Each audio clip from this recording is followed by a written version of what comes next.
Cinema. It is the greatest, most challenging frontier in all of the arts. The intersection of creativity, philosophy, life, and the storytelling thereof. It presents to the filmmaker the greatest of challenges. A failure in any of these contexts means a failure in the film. But with the perfect execution of all, you have a timeless masterpiece.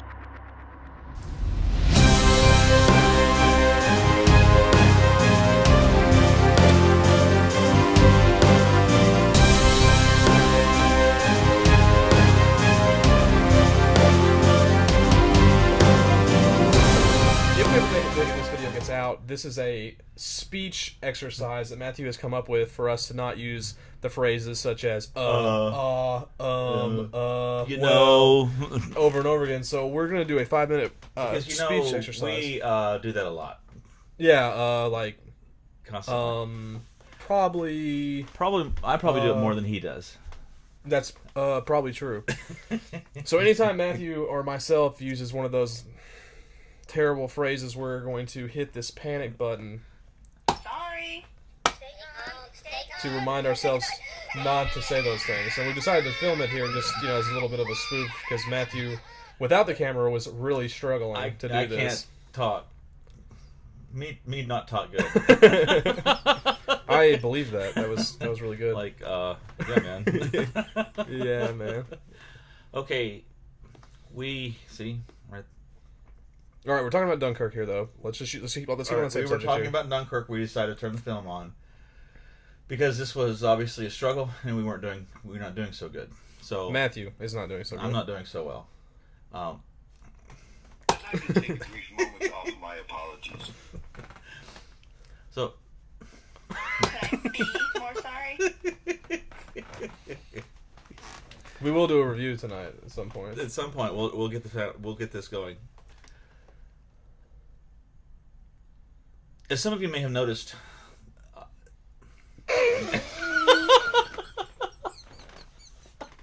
why are you talking about this? What is going on? I was what going, does this have to do I was with going Dunkirk? somewhere with that. Dunkirk? And I realized I was Do you about have a to Dunkirk falter. book? Is there a Dunkirk book? I'm sure there is up there somewhere. There is. Beside the I think it's no doubt referenced in 3 or 4 books up there. But as some of you may have noticed, this is my World War II Nazi history. As some of you may have noticed, this is my Nazi history World War II shelf. My grandfather. What? I didn't. My grandfather. My grandfather was D-Day +4, I believe, and so that is a part of, I believe, my family's history, and Sorry. I have endeavored. I'm so sorry. I have endeavored to study that, in addition to talking in a very disjointed manner about very serious issues. I apologize. In addition to talking very disjointedly about very serious issues, I'm so sorry. In addition to talking about very serious issues, I am also a German student, or was, having earned a minor in German. So I spent a lot of time studying German history, and this is a very integral part. I think that several of the first videos that we did actually featured a book, Hitler, which is A book, Hitler. Hitler, that has been reappropriated down here into the biography section. My bad. Several of our friends. Sorry. This is pretty hard. This is working out really well for you guys. You're getting this down. But it's good practice. It's good practice. Several of our friends. I'd like to take a brief moment to offer my apologies. Several of our friends let us know that really wasn't more or less appropriate to have the words Hitler bouncing around your head as you talk. Very distracting and somewhat inappropriate, probably given the circumstances. So we Could I be more sorry? So we changed that around. This will take a while for me, I believe. The witchcraft section is over here, by the way. Witchcraft, fascism, and church history. That's a deadly combination there. Yes, indeed. Well, Matthew promised me we're going to open that soda too on our 100th review. We're going to crack that That's soda only open. 25 years old. And only 25 years young. I actually keep that up there to remind myself of the days studying organic chemistry, my first go around in college. Memories of being at Denny's at 4 o'clock in the morning, chugging that stuff, trying to get through organic chemistry exams. Not the funnest time in my life, but nonetheless, has led to a fine career in the laboratory. You were doing well there for a minute, though, to be honest. Yeah. I was getting impatient that I had to press the button. Well, let's talk about you for a moment. Okay. All right. You need to, because I've been obviously struggling here to do this and to talk in a... Well, I don't have an elegant bookshelf behind me that contains all of the things that I enjoy and appreciate throughout history and whatnot in various different subjects, fields. I admit I do have a problem. I confess that.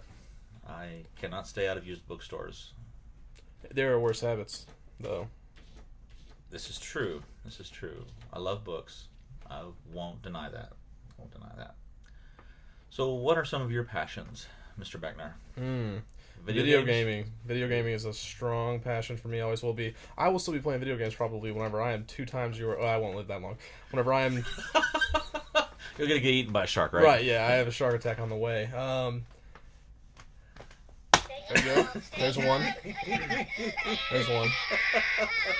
But yes, video games are... We should just press yours. That one's a little obnoxious. That went on for way too long for me. I'll throw that thing out your window.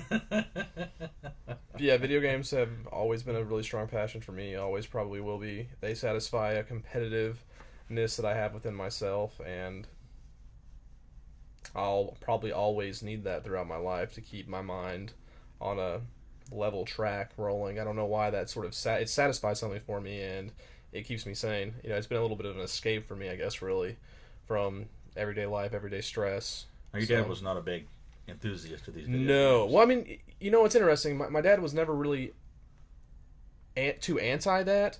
He actually bought me my first video game system that I ever used or whatever, and that was a Super Nintendo, but I was not interested in the Super Nintendo that much. I mean, I played it, from time to time and whatnot, and played a little bit of Donkey Kong, which was the game that I had originally for it, but it was an arcade machine at the pier down the road that really got me involved and sparked my interest and got everything moving for me, essentially. Now, there was also I'm so sorry. there was also a central event that took place that sort of changed his perspective on that, right? Right, yeah. It was whenever I actually Can you tell went us about that? You want to hear the entire story? Sure. Well, I have to give history of myself before I actually told that whole entire story, though, so people would understand. That would be okay. Sorry.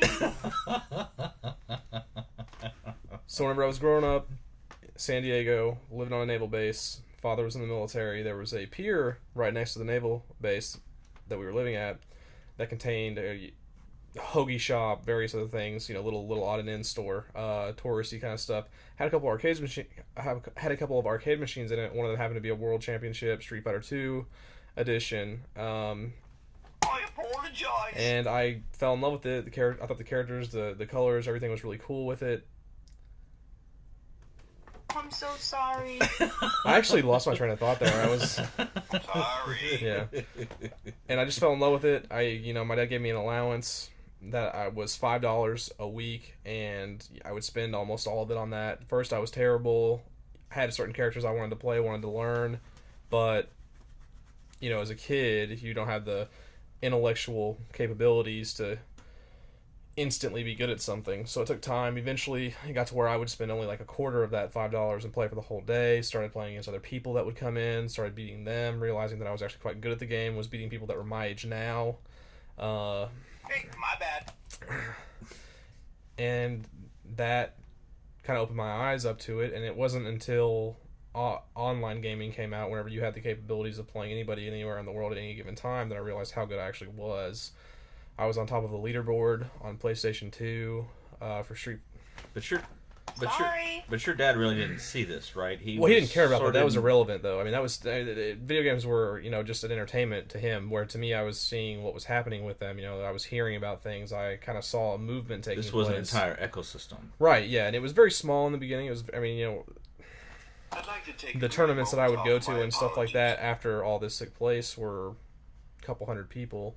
Whereas the biggest fighting game, which is the type of game that I played, tournament happened actually this last weekend in Las Vegas, Nevada. It's called Evolution of Fighting Gaming, which is something that I attended whenever I was younger. Could I be more sorry? And it is the most notable fighting game tournament in the world, but also one of the most notable video game tournaments in general in the world. It's worldwide, known worldwide. I mean, players from all over the world were there. South Korea, Singapore, Japan, any ethnicity, any nationality you can imagine is there. And this year, the game that's being played in the Street Fighter saga is Street Fighter V, and 35,000 people were in the tournament, as opposed to a couple hundred whenever I was doing this in 2007, 2008. So there are that many millennials that we have lost to social progress. Exactly. And those millennials are making a shitload more money than I did. For our nation. Yeah. Shitloads more money than I was making whenever I was doing it, and I was a little salty whenever I was watching it, but it is what it is. So. You have made some effort to get back into that. Yeah, but I've come to realize that I don't have the reactionary skills that I had as a kid, and you don't really see. It'll be interesting to me to see in, like, let's say 15, 20 more years where these guys are that are the big time names in the fighting game scene. Now, that being said, another video game that I followed really closely, I didn't even notice I did it at that time, was Halo, and you actually have seen a strong decrease in the ability to play a video game at the highest level as a player's gotten older. There was one player, his name was Ogre 2, was the best Halo player of all time, won like 40 some tournaments, world famous first person shooter person. He's a notable person in the gaming world, no matter what game you play, if that makes sense. Because competitive Halo was the first competitive game. Like, Halo is what paved the way for the entire competitiveness of a video game, period. Yep. Sorry. That being said, he turned 30 this year, and he still participated a little bit in the scene for Halo 5, which is the game that's out now, and I'm so sorry. It's hard. yeah, it is. I'm not on a good flow right here, though, which is sort of like pissing me off. He was in the scene for competitive Halo 5, and his age has shown to be a hindrance to him. He cannot perform the same way as he did and be the dominant force that he was previously in his...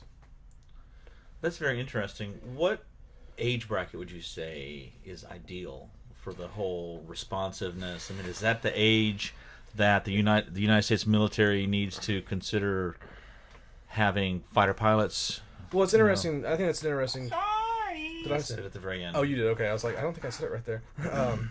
I think that's an interesting question, because what I've come to see is that in different genres of games, there seems to be a different need for different skills, which I think is very interesting.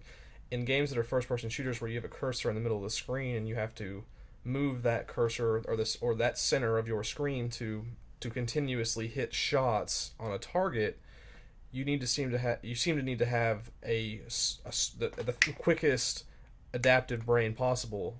We're seeing a wave of young players in this Halo, the newest one, come up and rise to the professional level more so than any other Halo, and they're all around the same age, and they're like 15, 16, 17 years old, that are just mopping up these 23-year-old, players that have been playing the game for 20, or not 20 years, but like 10, almost 10 years at the highest How old level. was Tom Cruise supposed to be in Top Gun? Oh, I don't know. That's an interesting question. It'd be interesting to know what the ideal age for. I apologize. It would be interesting to know what the ideal or average age is for top fighter pilots is in the Air Force. Right, because I would assume that something like that takes almost the exact sort of same skill set. Maybe a little bit, I'm so a little bit more manual as opposed to. True. I know that they do have a lot of integration with video game type scenarios where they're Right, yeah. planning these games and. Well, I'm pretty sure that there has been I'm not sure if it was leaked or this is just common knowledge, but they control some of those drones with Xbox controllers, or something similar to it, from what I've understood. I mean, imagine somebody that plays video games all the time, or has a lot of experience with something like that. I mean, that would be almost exactly the same thing. There is a Star Trek episode, the original series. Of course, it was the original series. Well, absolutely. The name of which I cannot remember. But the crew of the Enterprise come upon this planet that has been strictly forbidden to come to, and they arrive there, and the inhabitants greet them, and they realize that there's this ongoing video game that's been going on for centuries between these two civilizations which have been at war, and everything is simulated in this video game, and based on how many casualties they have, they report to basically incinerators to be destroyed. And they've been doing this to prevent nuclear war because they view their respective cultures as highly sophisticated, progressive, and advanced cultures, and they have realized the horror of nuclear war. And for them, they believe that it's better to resort to this type of warfare. So they incinerated their own people. They're like thousands of people are constantly going into these incinerators, or they go into this room, they hit a button, and they're gone, like zapped. Wow. And they just report to these without questioning because it's all chosen by a computer, and it's been done. And as the plot twist in the episode goes, the ship is detected by the other computer, the Starship Enterprise, and it is selected and attacked and destroyed in the game, but not in real life. And so everyone on board the Enterprise is ordered by this alien culture to come down and be wiped out. And as it goes, Captain Kirk and his ingenuity breaks in and destroys the computer that's controlling this, and it's one of the more interesting episodes. Sort of foresaw the power of computers in terms of warfare and how they would someday, as they are now, being very controlling. Perhaps, in a figurative sense, but still, we're still doing all this by remote control. Right, yeah. The other side is still being inflicted by the mass casualties and the horror of it all, whereas we have a very detached view of it, being the technological bully, as it were, to throw around our weight in these given scenarios, which is sort of how it's wound up. I really wish I could have a better flow with that, but I did not say. Now, in terms of your video game experience and your father, tell me again. Okay, there was a seminal event with this that I was sort of getting to, or I wanted you to talk about, that I felt when you told me was really hilarious. Oh yeah, okay. Hey, my bad. Eventually, whenever I realized what was going on with my skill set, where I could see and compare myself to other players throughout the world, I realized where I wanted this experience to go, like what direction I wanted it to head in. And I wanted to see, Sorry. where exactly it could end up. I saw the potential for money-making opportunities. I saw the potential for me to satisfy the competitive nature within myself. I saw me doing something that I loved, so I asked my father to send me to a professional level tournament that I had won an entry for through an online tournament. So I had to get there, but my way into it and my spot was there, which normally is not available to someone who, unless they have earned their or worked their way up to that. But nowadays you can just pay your way in, which is a little bit, I don't know, suspect in my opinion. But I guess if you were a random kid out in the world like me, that would have been the only way through like something like what I did to make it. The answer I got... I'd like to take a brief moment to offer my apologies. The answer I got was an immediate no, and it took a long time to talk him into it, but eventually he did send me to one. Cost about $1,000, and I was flying by myself. Could I be more sorry? I'm like literally trying to tell this story differently than how I would tell it, because I'm trying not to say That'll cut. So I flew to Montana to play in this video game tournament, and long story short, I won. Sorry! I tried to drive that into the eye. Did you see that? I won. I won money. I came in a high enough place to win money, brought the money back to my father.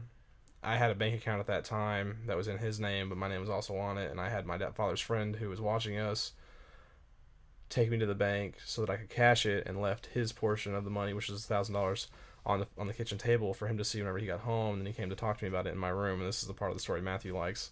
I was playing video games at the time. My father walked into my bedroom, and the door was behind me, and I was sitting there facing the TV playing video games. And my father asked me, he said, "Ryan, there's $1,000 on the kitchen table. Is that yours?" And I didn't even turn around. I just kind of nonchalantly was like, "Yeah, no, it's yours." And I didn't hear the door close, and I knew he was still standing there, obviously, with nothing to say, or was very confused as to what to say. And he said, "What do you mean it's mine?" And I said, you paid $1,000 for me to go to this trip to play these video games, and I placed in a high enough place that I won money, so the money on the table is yours in my return for you sending me. I had won $2,500, so I had $1,500 also on me or whatever. But Sorry. at that point, he asked me to pause the game, and I kind of like gave him the whole teenage attitude, turned around like, "What?" And I knew what I was doing, of course, and he had to have known later on what I was doing, but it was really good. It would have been a good like movie or TV show moment. So my father says, "So hold on a minute here. Let's talk about this here." So what you're telling me is...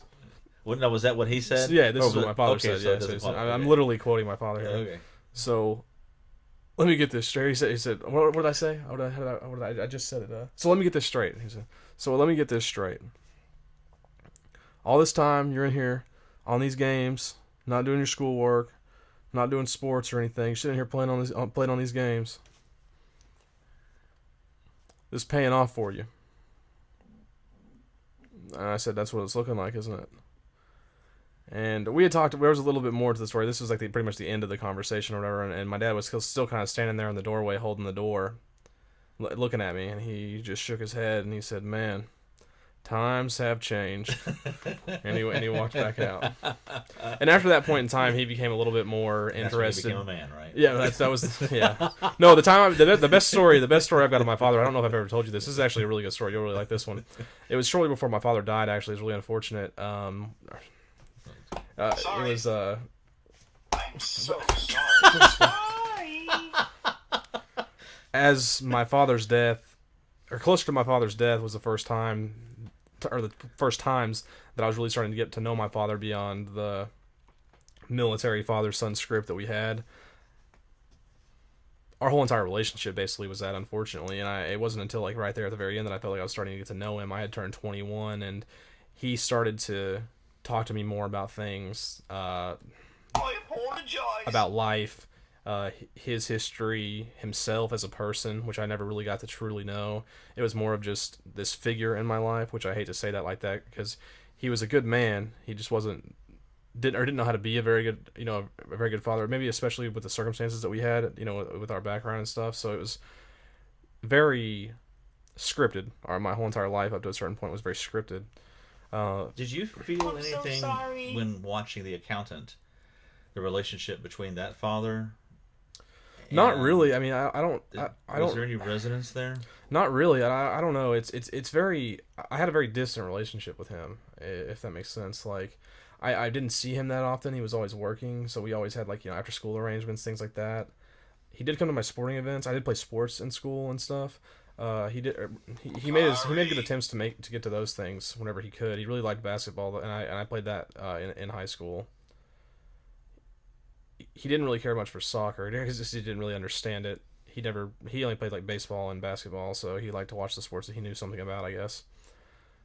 But no, I mean, I've never really felt any sort of like thing from movies or like other people's experiences that I've witnessed that sort of like was any similar to my situation or reminded me of it, because I think it was a very unique situation in its own right. Because I mean, how many people have been through that exact same experience? Probably not very many. Right. Hey, my bad.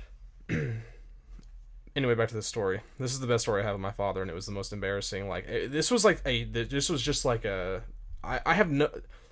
I don't know what the right wording is for this. Let me think about how I want to do this.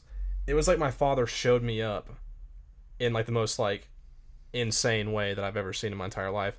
So whenever I was younger, I had started drinking at a very not an extremely young age, but I mean around 17, 18 years old, I started having beers, occasionally and whatnot. And as I got older and stuff like that, like it got into my 20s and stuff like that.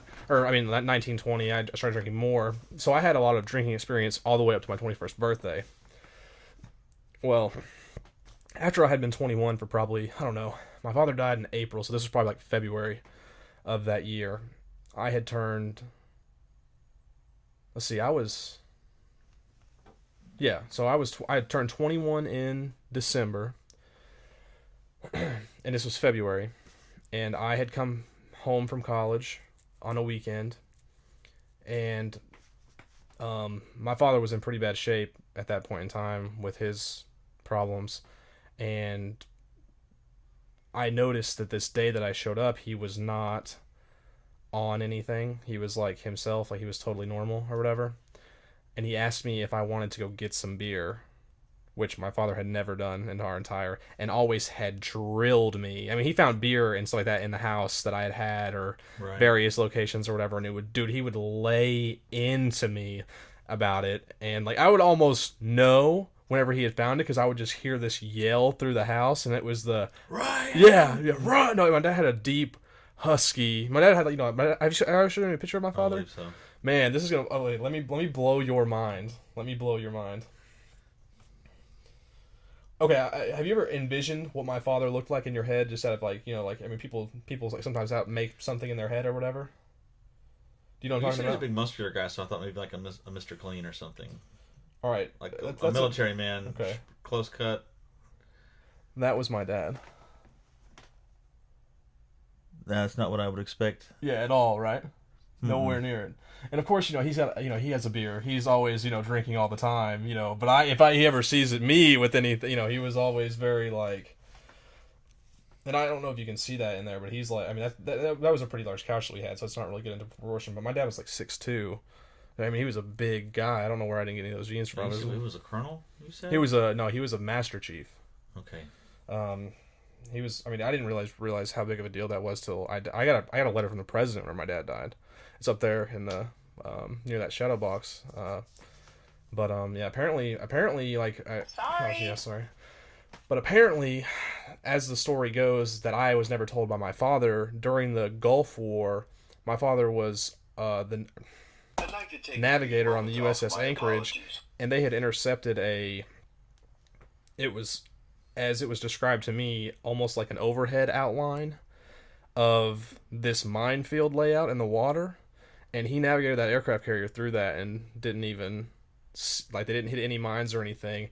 And my dad, the only time my dad ever told me about any of his stuff was actually that experience. I didn't hear like this whole details about it, but he was just he sort of just like basically summarized this experience and didn't give me the full details on it for whatever reason.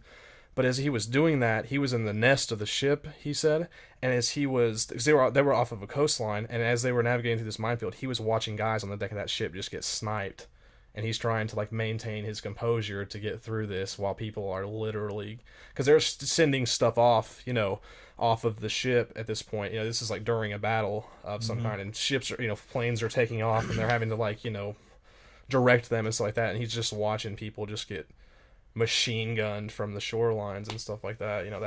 I can't imagine what that was like. That had to have been like absolutely insane. But he got some sort of really, really good medal for that. I don't know. I should know the name of it probably. I have it upstairs, but I forgot the name of it. It was mentioned in that letter, and Could I be more sorry? was explained in detail to me later on. Sorry. There's gonna be a lot there. But anyway, back to my story that I keep getting diverted from. I was like, yeah, sure, we can go get some beer. Sorry. What did I say? I was like, Well, I mean, I felt like that was that legit? yeah, because I mean, I'm For Californian. Well, think Okay. about this. So this is the first time I haven't been allowed to drink in the house ever. I've not been allowed to drink ever. If I was to mention alcohol, my father would have been, but he always drank, and it was fine. So this was I didn't know how to respond to that. I was very like taken aback by this situation, and I was like, sure, yeah, we can get some beers. Hey, yeah, what do you want to do? You want to go to a bar? What do you, And he was like, no, we're just gonna head to the gas station. We'll just get something, come back here, and just hang out. And I was like, okay. Didn't know how to take this. This is the first time this is ever gonna happen. Get down to the beer store. You know how you have the glass doors in gas stations, and you can see through them. My father is pacing this back and forth, desperately looking for Mickey's, because that's what my father drank. It was interesting that I drink 40s, which are malt liquor, but Mickey's, I come to find out after my father's death, was malt liquor as well. And he always would never admit that. No, he would used to always, man, it was so funny because whenever he would find my alcohol, which was usually like a Hurricane malt liquor, or like an Old English or like a Colt 45. Ghetto beer. It's what literally he would literally say that every time. Ryan, why are you drinking that ghettos? It was just all this, and then I find out one day Mickey's malt liquor, and I was like, wait a second. I am my father. But it was called fine malt liquor, so it was okay. Ryan, Yeah, are my father. yeah. You are my son.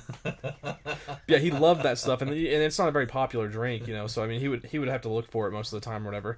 And he got his stuff, and he asked me what I wanted, and I didn't want to say a Hurricane because he would have just literally ripped my head off in that store. And so I'm just standing there trying to decide, something to say, and I just turned my head and looked at the glass, and Coors Light was right there in front of me. I was like, Coors Light's fine.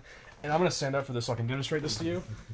Imagine my dad is I'm over here, and my dad is right here. Well, yeah, I can't really do this. I'm standing here, or I'm standing over here, and my father was right here. And he has this door open, and he's grabbing this Mickey's, and he pauses whenever I said that, and looked at me through that glass thing, and the most disappointed look I think I've ever gotten from him. He looks at me and he goes, "Ryan, that's light beer." And that's all he said. And like he wasn't joking or anything. He was dead serious. And he just grabbed a thing of Budweiser and got it, and didn't give me another option after that. And that was it. But I didn't know how to deal with that. I was just like totally blown away by that. It was just like, did I just get owned by my dad? Like, did my dad just call me a bitch? Is that what? It's very hard to like process what happened there. My favorite ghetto. I'm so sorry. My favorite ghetto beer story actually comes from my friend Tamara. Sorry. That used to work at Erlanger? Yeah, I used to work at Erlanger, and she told me one night we were talking, and she said that her I apologize. and she said that her favorite beer was Ice House, but that she could rarely ever find it anywhere.